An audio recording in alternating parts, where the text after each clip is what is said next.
Hey there! Today's video tackles an interesting problem surrounding C++ programming.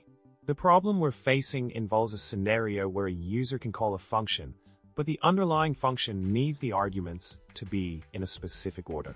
How do we tackle this problem without resorting to a tedious and error-prone brute force method? Now, let's delve into the solution. The key to solving this problem lies in manipulating tuples. By wrapping the different types in a tuple and then extracting the correct types in the desired order, we can ensure that the function receives the arguments in the correct sequence. This elegant solution not only simplifies the implementation, but also ensures that the code remains concise and maintainable. In summary, we've successfully addressed the problem of ordering function arguments correctly in a C++ program by leveraging tuples.